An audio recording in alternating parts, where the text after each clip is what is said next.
እንደ ዞን የምግብ ዋስትናን ለማረጋገጥ በዘንድሮ የመኸር ወቅት የእርሻ ስራ ከ2500 በላይ ሄክታር የወል መሬትን በማልማት ወደ 200,000 ኩንታል የሚጠጋ ምርት ለመሰብሰብ ታልሞ የተሰራ መሆኑን የወላይታ ዞን የመንግስት ዋና ተጠሪ ዶክተር አማረ አቦታ ገለጹ። በተፈጥሮና ሰው ሰራሽ የሚከሰቱ አደጋዎችን በራስ አቅም ለመሸፈን ምርትና ምርታማነትን ማሳደግ እንደሚገባ ተጠቁሟል። ከተረጂነት ወደ ምርታማነት በሚል የተጀመረው ዞናዊ የመኸር ወቅት እርሻ ስራ ንቅናቄ በሶዶ ዙሪያ ወረዳ ቶሜ ገሬራ ቀበሌ ተካሂዷል። መስከረም ጌታቸው ዝርዝር አላት። በወላይታ ዞን ከተረጂነት ወደ ምርታማነት በሚል መሪ ቃል የተዘጋጀው ዞናዊ የመኸር እርሻ ማስጀመሪያ መርሃ ግብር በሶዶ ዙሪያ ወረዳ ቶሜ ገሬራ ቀበሌ ተካሂዷል። የመርሃ ግብሩ ዋና ዓላማ የዜጎችን አምራችነት በማጎልበት የምግብ ዋስትናን ማረጋገጥና ጥገኝነትን በዘላቂነት ማስወገድ እንደሆነ የገለጹት የዞኑ የመንግስት ዋና ተጠሪ ዶክተር አማራ አቦታ ለዚህ ተግባር የሚሆን 2500 ሄክታር መሬት እንደ ዞን መዘጋጀቱንና ከዚህም ወደ 200,000 ኩንታል ምርት ለመሰብሰብ መታቀዱን ጠቁመዋል። እንደ ዞን ከተረጂነት ወደ ምርታማነት ወይም ከተረጂነት ወደ ረጅነት ከአስተሳሰብ ጀምሮ የህብረተሰቡን ለመቀየር የተሰራ ነው የሚገኘው። ይሄ በጣም ከፍተኛ የሆነ የሀገር የአካባቢ ሉዓላዊነት ጭምር ለማስጠበቅ የሚሰራ ስራ ስለሆነ በልዩ ትኩረት በዞናችን እየሰራን እንገኛለን። ስለዚህ ወደ 2500 ሄክታር የሚሆን ማሳ በዘር ለመሸፈን በዞን ደረጃ በዚህ ኢኒሼቲቭ አቅደን እየሰራን ነው። ከዚህ ደግሞ እስከ 200,000 ኩንታል የሚሆን ምርት እስከ ታህሳስ 10 ድረስ ለማሰባሰብ አቅደን እየሰራን እንገኛለን። መኸር ላይ ብቻ የሚያበቃ ሳይሆን መስኖ ሲዝንም ውሃ ገብ በሆኑ አካባቢዎች ላይ ይህን ስራ አጠናክረን ምንሄድ እንደሆነ ለማረጋገጥ ነው። የዞኑ አደጋ ስጋትና ምግብ ዋስትና ጽህፈት ቤት ኃላፊ አቶ አዲሱ ሶርሳ በበኩላቸው በሚከሰቱ የተፈጥሮና ሰው ሰራሽ አደጋዎች ወቅት የሚጎዱ ወገኖችን ለመደገፍ የሚሆን እህልም ሆነ ሀብትን በራስ አቅም ብቻ ለማከማቸት እየተሰራ እንዳለም ተናግረዋል። ተረጂ ናቸው ብለን የለየናቸው አንደኛ ከካውኮሻ ከኪንዶ ዲዳይ ወረዳና ከዳሞት ጋሌ ወረዳ ላይ የተፈናቀሉ ወገኖቻችን አሉ። ቀጥሎ ደግሞ ስደት ተመላሾች ጎዳና ተዳዳሪዎች አሉ። ከ5 ዓመት እድሜያቸው ከ5 ዓመት በታች የሆኑ ህፃናት ወላጅ ያጡ ህፃናት አሉ። አካል ጉዳተኞች አሉ። እነዚህን ሁሉ ደምረን እነዚህ ድጋፍ የሚፈልጉ ናቸውና ለነዚህ ድጋፍ ለማድረግ በራሳችን ምላሽ እየሰጠን የምንሄድበት ሁኔታ ነው ያለው።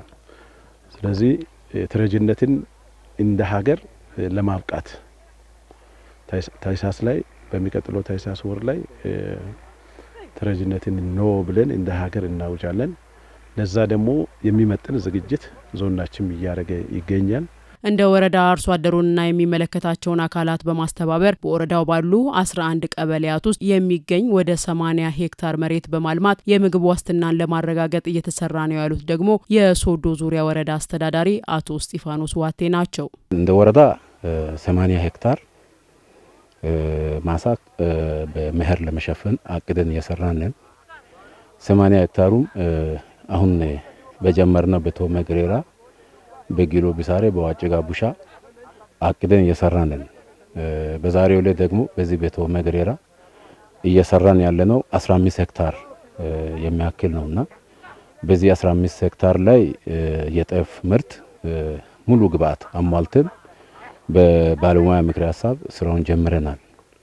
በዋናነት ያው እንደ ወረዳችን ከተረጂነት ወደ ምርታማነትን ራስን መቻል እቅድ ይዘን እየመራንን በወረዳችን 11 ቀበሌ ላይ 11 መጋዘን እህል የምናከማችበት መጋዘን አዘጋጅተን እየሰራንን በማሳ የተመረተው ምርት ብቻ ሳይሆን ከባለ ሀብቱ ከአርሶ አደሩ መለገስ ከሚችለው ከማንም ለግሰን ራሳችን በራሳችን ለመቻል ከድጎማ ለመውጣትና የተቸገሩ ካሉ ሌላውን ሳና እኛ ራሳችን በወረዳ ደረጃ ለመደጎም ብለን እየሰራን ራሳቸውንም ሆነ ሌሎች የቀበሌያቸው ነዋሪዎችን ከድህነትና ከልመና ለማላቀቅ ቆርጠው መነሳታቸውን የቶሜ ገሬራ ቀበሌ አርሶ አደሮች ይናገራሉ። ራስን ጥዬ ነው የምሰራው። በቃ ይሄን ድህነትን ለመቀነስ ይሄንን ብቻ ሳይሆን በአካባቢ ያሉት ድሃዎችንም ጉልበት የሌላቸውን አቅም የሌላቸውን ደግሞ ድሃዎችንም ከደረጅነት ወደ ምርታማነት ለመለወጥ ያው ጥረት አደርጋለሁ። ከደረጅነት ወደ ምርታማነት ለመቀየር ህዝብን ሁሉ አንስተን ይሄ 15 ሄክታር ነው ከመንግስትና ከህዝብ ጋር ተባብረን የቀበሌው ውስጥ ያለው ነዋሪ ሙሉ ተነስተን ይሄ ሌላ ሀገር ምግብ ለመለመን እንዲበቃ እኛ አሁን ሰርተን ሰፈሬንና ብዙ የሴፍትኔት ተጠቃሚዎች አቅም ደካሞች እኛ የራሳችን ችለን ለመኖር ብለን እናንተ ያየው ሰዎችን ማሳ ከመንግስት ከአቅም ከትራክተር ከገበሬዎች ሁሉ ቤተሰብ ተነስተን የሰራን። በዘንድሮ የመኸር እርሻ ምርጥ ዘርና ማዳበሪያን በበቂ ሁኔታ በማቅረብ ምርታማነትን በእጥፍ ለማሳደግ ዝግጅት መደረጉም የተገለጸ ሲሆን ለአደጋ ጊዜ የሚሆን ሀብትና ገንዘብ የማሰባሰቡን ስራ ሁሉም የህብረተሰብ ክፍሎች፣ አጋር ድርጅቶችና የሃይማኖት ተቋማት ሊደግፉ ይገባልም ተብሏል። ወላይታ ሶዶ ከተማን ውብና ማራኪ ለማድረግ በየአካባቢ ኮሪደር ልማት ስራዎችን ለማስዋብ የሚዘጋጁ የተለያዩ ዛፎችና አበባዎች ምርት አሻራዋን እያሳረፈች የምትገኝ አንድ ጠንካራ እንስት አለች። ትውልድ ቀየዋ ሌላ አካባቢ ቢሆንም በአንድ አጋጣሚ በወላይታ ሶዶ የመኖር ዕድል ያገኘችው ይህች እንስት ለከተማዋ ያላት ፍቅር ውበቷን ለማስጠበቅ እንድትተጋ እንዳደረጋት በቅኝታችን ወቅት አጋርተናለች። ይህች ባለ ታሪክ ሀያት አህመድ ትባላለች። ከሪፖርተራችን ነህሚያ ገነቱ ጋር በነበራት ቆይታ ስራዋን ታስቀኝናለች። ትውልድና እድገቷ በመዲናችን አዲስ አበባ ነው። የህይወት ጉዳይ ሆነባትና ወደ ውቢቷ ወላይታ ሶዶ ከተማ ከመጣች ሰንበትበት ብላለች። በልጅነት እድሜዋ የጀመራት የአበባ መውደድ ዛሬ ላይ እንጀራዋ እንደሆነ የምትገልጸው በአበባ ንግድ ላይ የተሰማራችው ሀያት አህመድ ናት። ባይገርምሽ በጣም ነው የምወደው እና አበባ ከልጅነት ጀምሮ በጣም ነው የምወደው። ነገር ግን አሁን በቃ እንደዛ ከመውደድ የተነሳ ይሄ ግሪን በጣም ነው ደስ የሚለኝ እና ከዛ ተነስቼ ነው ወደ ማልማቱ የገባ ነው። አሁን ላይ አንዳንድ ማንሳት ማልፈልጋቸው ፓርቶች ቢኖሩ የመኖሪያ ቦታችን ላይ ግሪን በማድረግ ነው የጀመርነው። ከዛ በኋላ ማንጎ አቮካዶ በማምረት የተለያዩ አበቦችንን በማምረት ጀመርንና ወደ ከተማ ወጣን። ከዛ በኋላ ከተማ ላይ ከወጣን በኋላ ደግሞ በቃ አለን አሁን አበባን እያመረትን ማለት ነው። እስካሁን አለን። ሙያዬን በትጋት በመስራቴ ከተለያዩ የመንግስት ተቋማት ከፍተኛ የመንግስት የስራ ኃላፊዎች የሜዳሊያ ሽልማቶችን ሶዶ ከተማን ወክላ ማግኘቷን አክላለች። ጠቅላይ ሚኒስትር ዶክተር አብይ አህመድ ባዘጋጁት የኮሪደር ልማት ላይ ሰዎችን አሳትፈው በሚደረግ እንትን ላይ እዛ እድሉን አግኝተን ተሳታፊ ሆነናል። እና ደግሞ ሜዳሊያዎችም ዋንጫዎችም ይዘን የመጣንባቸው ነገሮች አሉ። ሶዶ ከተማን ወክዬም ሄጄ አውቃለሁ። ከዚህ በፊት ሶዶ ከተማን 3 ተቋማቶች ወክለን ሄደናል። ከነዛ ውስጥ አንዱ ነው የነበርኩኝ። ከክብርት ሙፈሪያት ካሚል እጅ ላይ ሜዳሊያ ተሸልሜ መጥቻለሁ። ክቡር ደመቀ መኮንንም ባሉበት የፈጠራና ክህሎት ሚኒስትር የሆኑት ክብርት ሙፈሪያት ካሚል እንትን ሜዳሊያ ሰጥተውን ይዘን መተናል። ያ ማለት ያው ሶዶ ከተማን ወክለን ነው። የወላይታ ታሪክ ባህልና ህዝቦቿን ከመውደዷ የተነሳ የወላይታን ታሪክ በአበባዎቿ መግለጽ መጀመሯን አንስታለች። ድሮ በካወጦና ጊዜ በንጉስ ካወጦና አንተን ጊዜ ጦርነቱ ሂደት ላይ እቺ ነገር እንደ ንብ መበተኛ ይተቀሙባት እንደነበር ሰምተናል። አይዳሚያ ማታ የምትባለው አይዳሚያ ማታ እቺ ንብ ሲነካ ይበተናል ንቡ። የዛኔ ወራሪ እንትኖችን ያባረረላቸው ነበር። ይሄ ማለት ይኸውልሽ 1 2 3 4 5 6 7 ነው እና የወላይታን 7 በር መግቢያ 7 በሯን የሚገልጹልን አሻራችንን እዚህ ጋር ኑረናል። ይሄ ማለት 7ቱ በየእንትኑ ላይ ነው ያለው በየመግቢያው ጌቲንግ ዌው ላይ ሁሉም ጋር 7 ይሄ ታይፕ ያላቸው ጽዶችን አድርገናል። በንጉስ ካወጦናና በክቡር ፍሬው አልታየ ሐውልት ስርና በሶዶ ከተማ የሚገኙ የኮሪደር ልማቶችን በባለቤትነት መንከባከብ እንዳለብን መልእክት አስተላልፋለች።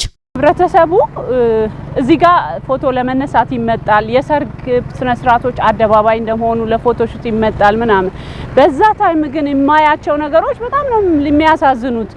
ምክንያቱም እዚህ ጋር የሆነ ሰው ቆሞ አታድርግ የሚለን ከልካይ ነገር እስኪኖር መጠበቅ የለብንም። ህሊናችንን ከልካይ አድርገን የሁላችንም ነው። ገባሽ?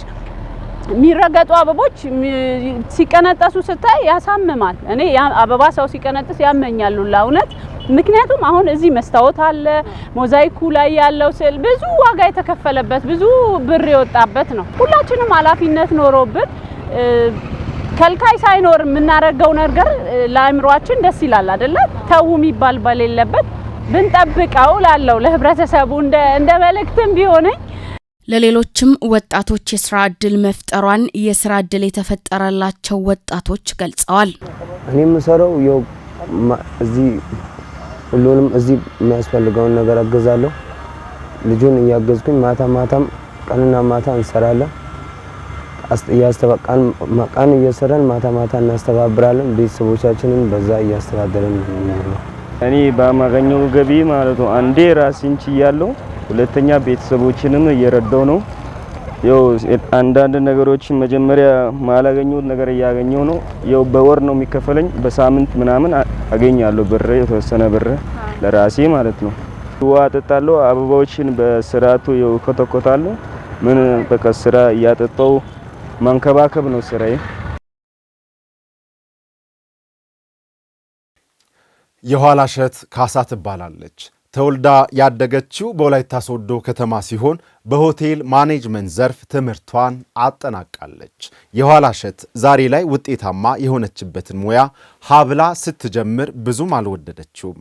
ምክንያቱም ከአመለካከት ጀምሮ ብዙ ማነቆዎች ነበሩ። ነገር ግን እየዋለ ያደር ስለ ሆቴል አገልግሎት መማሯን ወደደችውና ሰውን ማገልገል እንዲሁም ማስደሰት በረከት እንደሆነ አመነች። ለበርካታ ስራ አጥ ወጣቶች በአጭር ጊዜ ስልጠና የስራ ዕድል መፍጠርም ችላለች። ባልደረባችን ሀና ደረሰ ስለ ስኬቷ ተከታዩን ጥንቅር አሰናድታለች። የኋላሸት ካሳ ትባላለች። ተወልዳ ያደገችው በወላይታ ሶዶ ከተማ ሲሆን በሆቴል ማኔጅመንት ትምህርት ዘርፍ ትምህርቷን አጠናቃለች። የኋላሸት ዛሬ ላይ ውጤታማ የሆነችበትን ዘርፍ ስትማር ብዙም ደስተኛ አልነበረችም። ነገር ግን እየዋለ ያደረ ስለ ሆቴል አገልግሎቶች መማሯን ወደደች። ኑሮዋን ሐዋሳ ከተማ በማድረግ በርካታ ኮሌጆች ላይ አስተምራለች። ከዛም ባለፈ ስለ ምግብ አዘገጃጀት አረብ ሀገራት ለሚሄዱ ሰዎች የቤት አያያዝ ስልጠናን ጨምሮ መስተንግዶን በተመለከተ አሰልጥና ለተላልቅ ሆቴሎች የሰው ኃይል አበርክታለች። ፍላጎቴ ምን ነበረ? ሆቴል ገብቶ ያው ሆቴል ስራ ሙያ ላይ መስራት ነበረ። እንደ አጋጣሚ በመምህርነት በኮምቦኒ ኮሌጅ ተመዘገብኩኝና እዛ አልፌ እዛ መስራት ጀመርኩኝ ማለት ነው። ያው ጥሩ ስራ ሰርቻለሁ። ባይዘይ ሆቴሎች ላይ በአጫጭር ጊዜ እየገባው አንዳንድ ቦታ ላይ ሰራ ነበር። በኪራው ላይ ላይክ እንደ ትሬኒንግ እየገባው ለልጆች ምን መስጠት እንዳለብኝ ማየት ስለነበረብኝ እያየው ነው የቆየሁት። ከዛ ውጭ ግን ምንድነው በብዛት ብዙ አመት የሰራሁት በኮምቦኒ ኮሌጅ ላይ ነው። ብዙ ልጆችን አፍርቻለሁ። ባይዘይ በሁለት ሙያ ነው ልጆችን ሳስተምር የቆየሁት። አንደኛው በዶሜስቲክ ወርከር ነው። ወደ ውጭ ሀገር ለሚጓዙ ልጆች የተለያዩ ትምህርቶችን ሰጥቻለሁ። በየተለያዩ ማለት እነዚህ በኤሌክትሮኒክ ልጆች እንዴት መጠቀም እንዳለባቸው ከኢትዮጵያ ትንሽ ለየት ያሉ አሰለጣጣኖች አሉ። እነሱ ምንድናቸው? ኢትዮጵያ ውስጥ ለምሳሌ ቤት ስናጥብ በመውለያ ይዘን መሬት ላይ ነው የምንወለውለው የተሻለ ቤት ካልሆነ በስተቀር ምናልባት እንደዛ አይነት ቤቶች ላይ። ውጭ ሀገር ደግሞ ስንሄድ ውጭ ሀገር ላይ በቫኪዩም ክሊነር ማጠብ አለ፣ በላውንደሪ ልብስ ማጠብ አለ፣ በካውያ በማሽን ልብስ መተኮስ አለ። የተለያዩ አይነት ሙያዎች አሉ። እነሱ አጠቃላይ ዶሜስቲክ ወርክ ወይ ደግሞ ሃውስኪፒንግ ይባላሉ። በቤት ውስጥ ሙያ ብዙ ሙያ ይዘው እንዲሄዱ፣ ምክንያቱም እዛ ከሄዱ በኋላ እንዳይጎዱ ኦር ደግሞ ምንም እውቀት ሳይኖራቸው ሄደው እንዴት መስራት እንዳለባቸው ሳያውቁ እንዳይጎዱና ከሰዎቹ ጋር ጥሩ ያልሆነ ሪሌሽንሺፕ እንዳይፈጥሩ ስለሚያደርጋቸው ያንን አሰልጥኛለሁ። ከዛ በተጨማሪ ደግሞ ብዙ ተማሪዎችን በምግብ ዝግጅት ሙያ አሰልጥኛ። ያው ብዙዎቹ ከዩኒቨርሲቲ የወጡትም ልጆች አሉ። ወጥተው ግን ስራ በማጣት ሲጉላሉ ነበር። በአጭር ጊዜ ውስጥ በ3 ወር ስልጠና ብቁ ሆነው ራሳቸውን ችለው ሆቴል ሙያ በሆቴል ላይ በሼፍነት ሙያ ሰርተው ራሳቸውን እንዲያስተዳድሩ ሀገራቸውንም እንዲጠቅሙ አድርጊያለሁ ማለት ነው። ወደ ትውልድ ሀገሯ ወላይታ ሶዶ በማምጣትም ያንኑ የሆቴል ሙያና ወደ ውጭ ሀገራት ለሚሄዱ ስልጠና ለመስጠት ወሰነች። ይሁን እንጂ በአካባቢው ለህብረተሰቡ የግንዛቤ እጥረት እንዳለው ትናገራለች። ከሐዋሳ ወደ ሶዶ የመጣውበት አንደኛው ምክንያት ምንድነው? ሶዶ ላይ ብዙ የምግብ ዝግጅት ስመጣ ማለት ነው አልነበረም። እዛ ከሰራው በኋላ ለምን ሶዶ አልመጣም? የተወለድኩበትም ሀገር ነው። ስለዚህ ሰው ማፍራት ነበረብኝ እዚህ ደግሞ የራሴን። ስለዚህ ምንድነው ያረኩት? ወደ ወላይታ መጣሁ። ከመጣው በኋላ ብዙ ነገሮችን ሞክሬያለሁ። ምክንያቱም አቅም ይጠይቃል።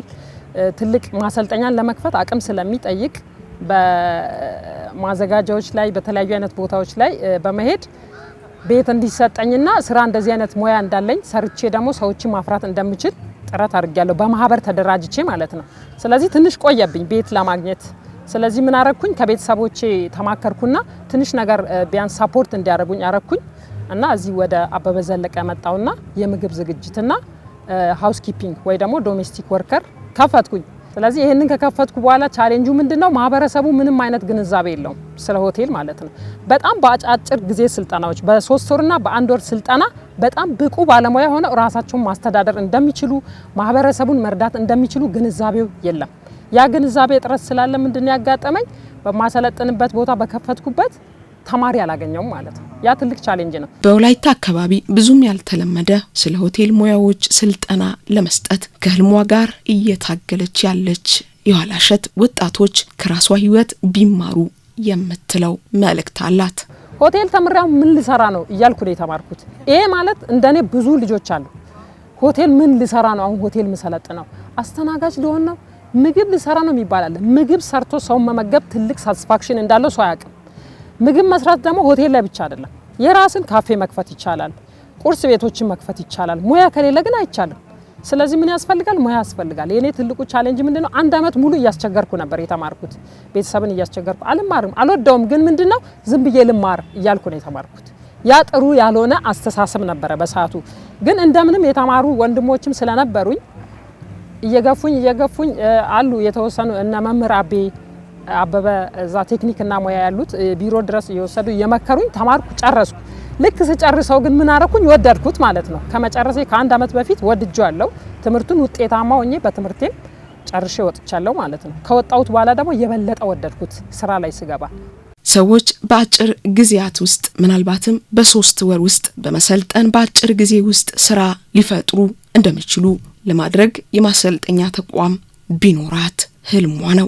ስለዚህ ምንድነው የመጀመሪያው የራሴ ቪዥን ብዙ ልጆችን ማፍራት፣ ብዙ እውቀት እንዲኖራቸው ማድረግ፣ በሆቴል ሙያ ግንዛቤው እንዲኖራቸው ማድረግ፣ ከዛ ሲያልፍ ደግሞ ለራሴ ትልቅ እግዚአብሔር ቢፈቅድ የተለያዩ አይነት ሚዲያዎችም ኦር ደግሞ ሌላ ከመንግስታዊ ያልሆኑ ድርጅቶችም ልጆችን እንዲያሰለጥኑ ቢያመጡ እርስ በርስ ተባብረን ብንሰራ ሴቶችና ህጻናትም ላይ ያሉ ሰዎች ቢያውቁኝና የተለያዩ አይነት ስልጠና የሚፈልጉ ሰዎችን አሰልጥነን እጅ ለእጅ ተያይዘን ትልቅ ደረጃ ብንደርስና ትልቅ ማሰልጠኛ ቢኖረኝ ብዬ አስባለሁ። ትጋት የህይወት ማሻሻያ እንደሆነ አምኖ የለፋ ሰው ይለወጣል።